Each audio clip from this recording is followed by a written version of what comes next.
26 বছরের এক আনসি মেয়ে ছিল, ঠিকঠাক জব আর ঘরে প্যারে প্যারে ওয়ালিদাইন, আর সবচেয়ে জরুরি 5 ওয়াক্তের নামাজ পড়তো সে। কিন্তু সবসময় সে যেন কিছু খালি খালি ফিল করতো। যখনই সে নামাজে দাঁড়াতো তার দিল একদম ফাঁকা লাগতো, নামাজে যেন সে শুধু ফিজিক্যাল এক্সারসাইজ করছে। আর তার বারবার সেই হাদিসটা মনে পড়তো, যেটা আমাদের প্রিয় নবী মুহাম্মদ সাল্লাল্লাহু আলাইহি ওয়াসাল্লাম বলেছেন, কায়ামতের দিন সবার আগে নামাজের হিসাব নেওয়া হবে। সে তো নামাজ পড়ছিল, তাহলে এমন খালি খালি কেন ফিল হতো? একদিন ইয়াসমিন তার খালার বাড়িতে দাওয়াতে গিয়েছিল। সেখানে আসরের সময় হলো আর সবাই নামাজ পড়লো। নামাজ শেষে ইয়াসমিন জায়নামাজে চুপচাপ বসে রইল। এটা দেখে তার খালা কাছে এসে বললেন, ইয়াসমিন, তুমি একটু পরেশান লাগছো। ইয়াসমিন কিছুক্ষণ চুপ থেকে বলল, খালা, আমি নামাজ পড়ি, টাইমে পড়ি, ডেইলি পড়ি, এমনকি 5 ওয়াক্তই পড়ি, কিন্তু জানি না কেন কিছুই ফিল হয় না আমার মনের মধ্যে।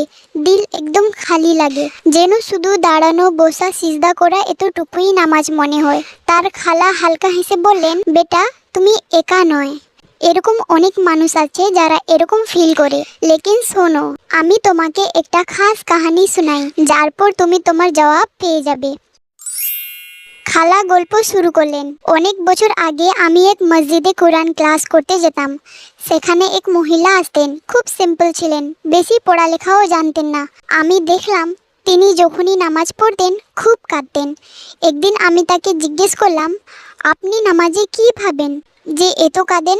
তিনি চোখে পানি নিয়ে বললেন, আমি আল্লাহ আর সমুদ্রকে ভাবি। আমি অবাক হয়ে বললাম, সমুদ্র?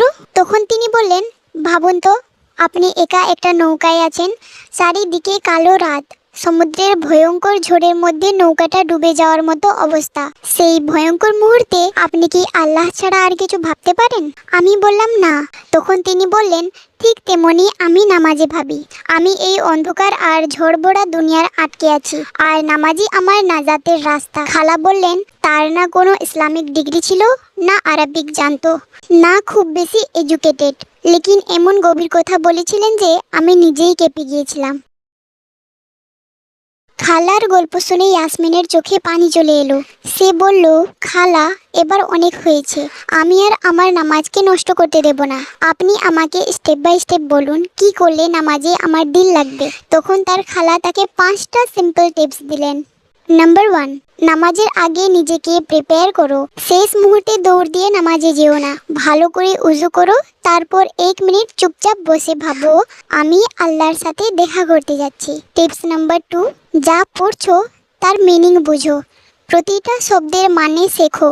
যখন আলহামদুলিল্লাহি রাব্বিল আলামিন বলো, তখন ফিল করো তুমি আল্লাহর শুকরিয়া আদা করছো। টিপস নাম্বার 3, একই সূরা বারবার রিপিট করো না, ছোট ছোট ডিফারেন্ট সূরা মুখস্থ করো, তাহলে নামাজ অটোমেটিক লাগবে না। টিপস নাম্বার 4, এমনভাবে নামাজ পড়ো যেন এটা তোমার শেষ নামাজ।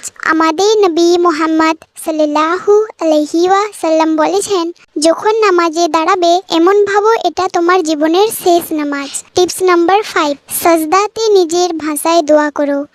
আল্লাহর সাথে কথা বলো, দিলের কথা খুলে বলো, আল্লাহ সব শুনছেন।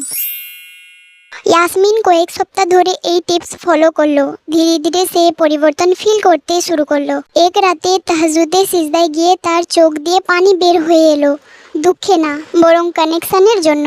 সেদিন সে বুঝলো নামাজ শুধু একটা ফরজ না, এটা তার সুকুন হয়ে গেছে। ডিয়ার সিস্টার্স, যদি আপনারও নামাজে দিল খালি লাগে, তাহলে এর মানে এই না যে আপনার ঈমান দুর্বল, বরং এর মানে হলো আপনার দিল আল্লাহর আরো কাছে যেতে চায়। আর যখন আপনি আল্লাহর দিকে এগিয়ে যান, তখন নামাজ আপনার সবচেয়ে সেফ প্লেস হয়ে যায়। তো সিস্টার্স, যদি এই গল্পটা আপনার দিলকে একটু হলেও টাচ করে থাকে, তাহলে ভিডিওটা লাইক করুন, কমেন্টে আলহামদুলিল্লাহ লিখুন, আর এমন হার্ট টাচিং ইসলামিক স্টোরি পেতে চ্যানেলটা সাবস্ক্রাইব করে আমাদের সাথেই থাকুন।